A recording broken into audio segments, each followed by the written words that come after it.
we try to measure the length. 1,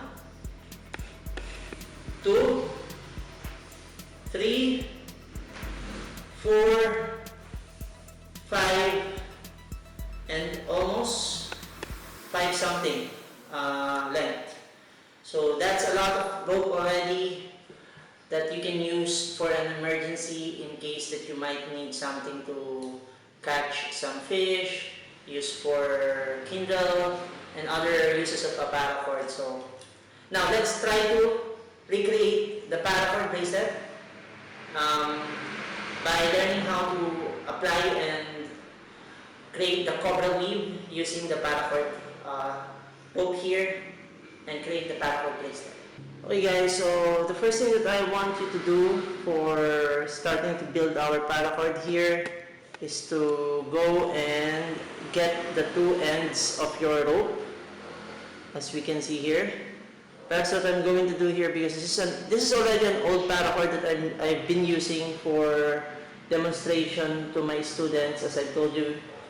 So I'm just going to cut off some part of this, so at least it will not be that difficult for us to go and as I told you, I keep those parts as much as possible. Now what we can do here next is to go and burn the thread, okay, just so that we can lock it. Okay, just don't touch that because it will be a bit hot if you do that, and you might get burned. So as much as possible, be careful with the fire. Now let's also do that here. Okay, let's wait for that to cool off. So now that we've locked the ends, what we want to do, some would normally use the ends to put it inside of the whistle lock here, the lock that we have here. So, but for me, I prefer starting at the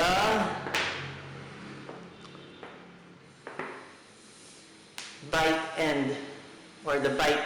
So I'm going to go and arrange this and try to go to the part from where we have a bite. Okay, so what I normally do, I start from the bottom, but you can actually start from anywhere, but I just prefer inserting it from the bottom, and I do it this way. Okay, so I'm laying it flat this way, as you can see. Let me just adjust this for a bit.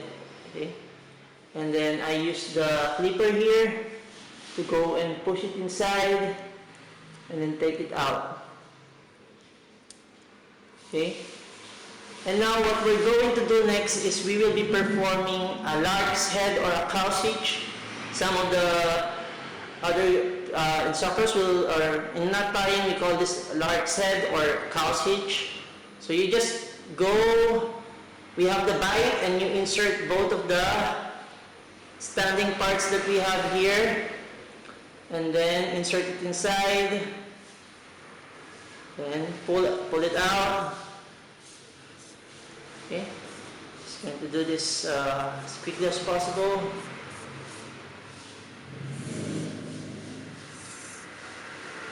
Okay, so now we have a lark's head knot or a cow's hitch here, as you can see. We have a cow's hitch.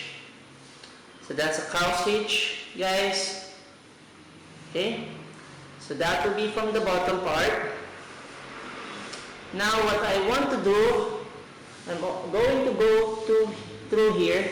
I don't want to put the rope on top because it's quite difficult to insert the rope, especially it's a bit, the hole here is a bit thin. So what I normally do, I also start from the bottom. So now guys, I'm going to start from the bottom. So as you can see here, let me just adjust this. I'm going to take one side here, and then I'm going to insert the same way that I did with the other end. I'm going to push it inside, okay, and then I'm going to pull it out, okay, this way. So if, for example, the burn part of the end is a bit thick, guys, I would suggest that you, because sometimes it will be difficult for you to pull it out, you just try to press it down after it has cooled down, okay? Just press it down, or you can use this tool to press it down. So at least it won't be that difficult for you to insert your working end. So we now have this. Now the other side, we'll be doing the same thing. So we'll also be inserting it that way, as you can see. Okay, so I'm going to push it inside, and then pull it out from here.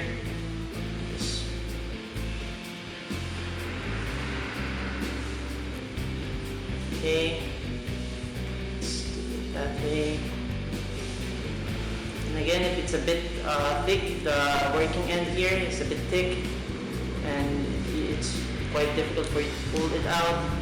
You just need to go and press it down, or try to reburn it if ever. Then that's the time that you press down. Okay, so at least you won't have difficult time in inserting it inside of the part of the bristle that we have here. So now the next step, I want to tension this out so that I can test it out on my wrist and to check on whether it's good. Okay, so let's try to check this out. I'm going to go and adjust this.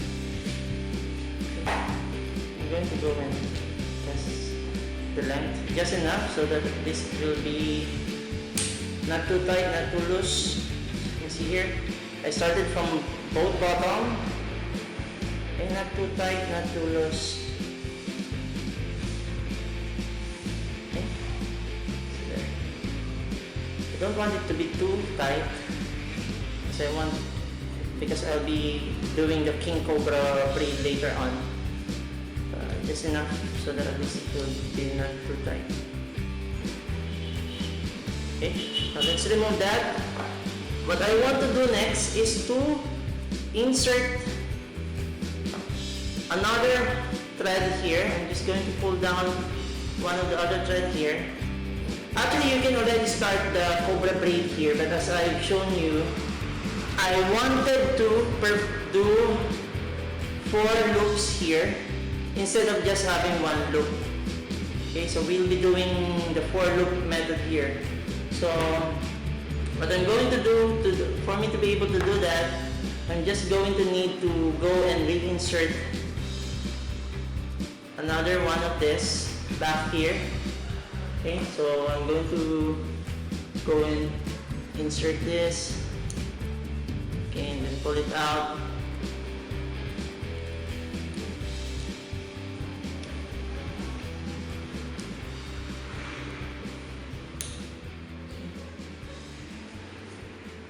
Trying to do this as fast as possible.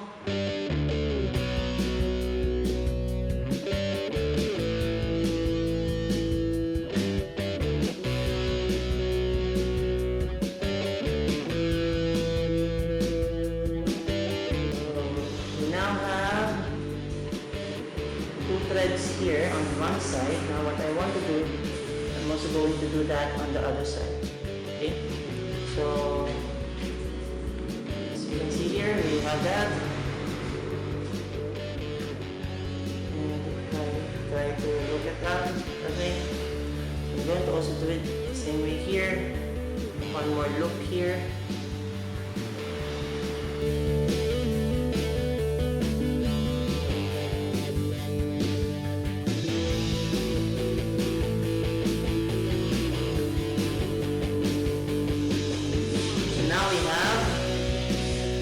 Threads moving here.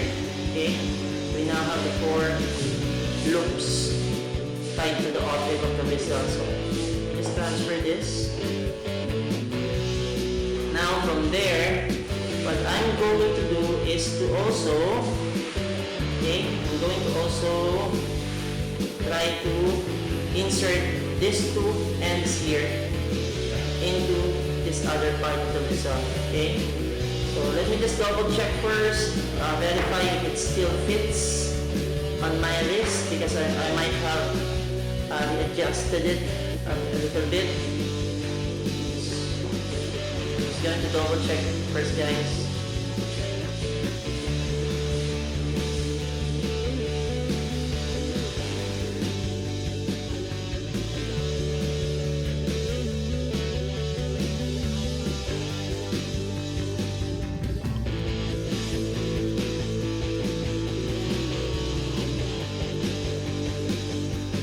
The same thing, I'm going to insert one side here.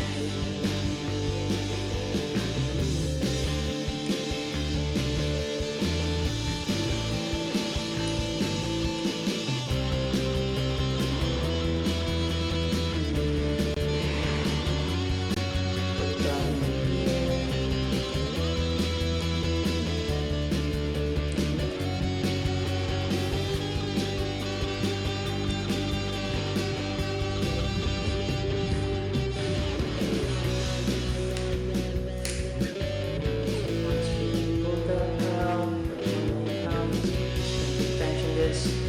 Then the same thing with the other side here.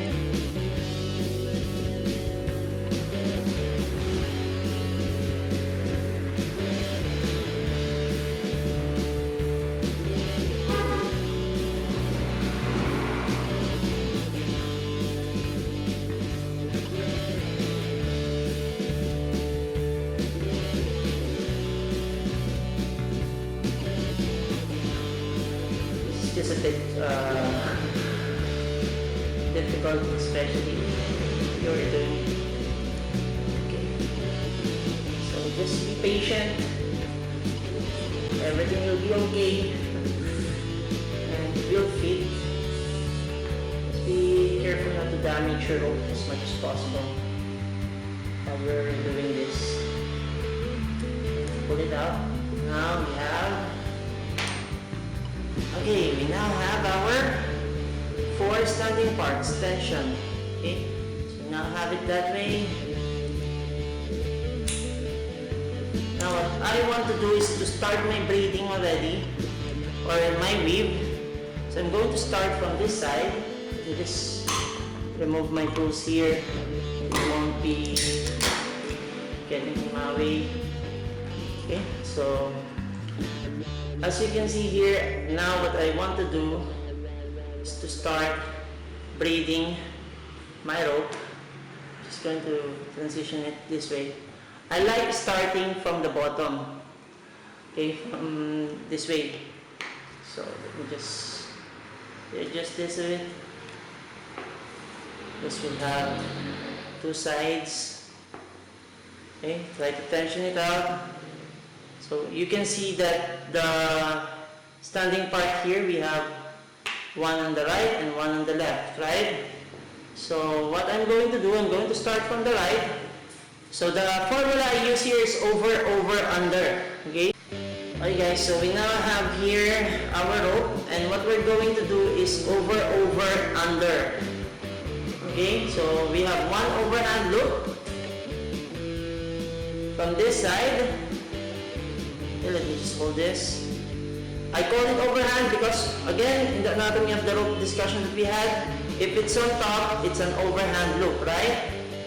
Then, from this side, it will also be creating an overhand loop once more. So this way, we look that way. Okay? So it's overhand loop, and another overhand loop here. Okay, so we have created an overhand here because this is on top, right? Now we create an underhand loop by inserting this below. Okay, so what you will see here is that we will have some sorts of bites that we have, and that will be how it looks like. Okay, so we have, let me just go and that should be what it looks like, guys. We have some bites here, then we have the overhand loop here, then we have the overhand loop here, then we have the underhand loop here at the bottom. Okay?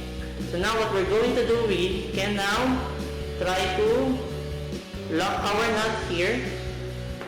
Okay, let me just adjust this. Try to observe carefully, guys. I'm going to lock it. Just going to make sure that the standing parts are right accordingly. We just need to properly dress our knot here. When you say properly dress, it should be properly tied. So I'm just going to pull it in a bit more. So there, that's the first braid for the cobra weave. Now I'm going to repeat the same process, but now this is going to be on this other side. So over, and under. Okay? Over, and under.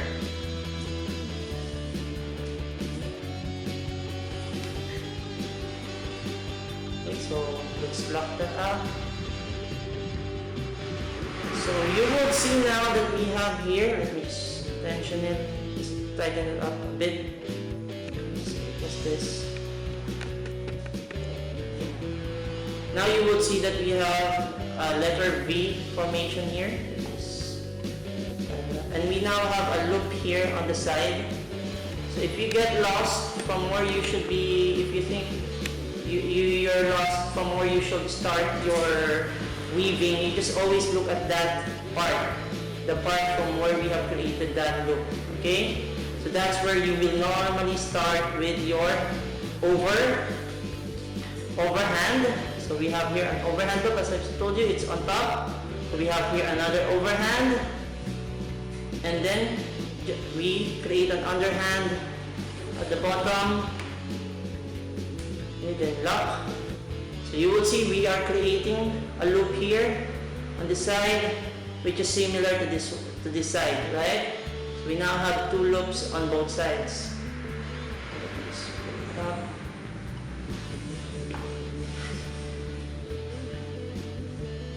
Okay. So again, as I told you, you just need to look for this part of the loop. And here, that's where you will start if you get lost from where you need to start the overhand. So we have over,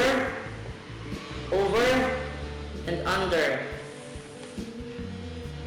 So we have overhand loop, and underhand loop. Okay, so now we're starting to see some formation here. So again, let's just do that one more time. Then I'm going to be fast forwarding this, guys, so at least you will see over, under. Okay, let me just pull this out. So I'm going to pull it back and tension.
guys, so we actually still have some parts here, but you just want the almost done. Okay, so we can actually go and tie some more here. So over, under.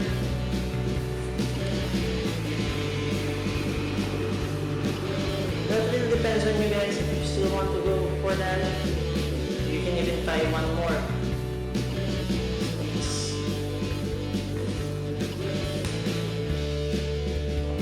And tie it up just like this. Okay? So we still have some extra parts here. Normally, some other guys would do what would other guys do would be to cut that off. You can actually cut that off, then burn the sides as gently as possible, similar to what we did earlier, and that's how you will be able to create. That's the reason why we have some burns here, as you can see, or burn part of the rope here. That's how some will do it, but for me, I'll be continuing with doing the King Cobra braid using this paracord, so that we won't be wasting any of this length. But for now, at least we were able to create our first paracord bracelet. Okay, so we have our paracord bracelet here, similar to this one. I won't be cutting this off, guys, because we will continue that in our next video for the King Cobra braid. I'm going to be using this for the King Cobra braid, or King Cobra weave, that we will be doing, okay? So hopefully you learned something, and you've already learned how to create a paracord bracelet similar to this one. So see you on the next lesson.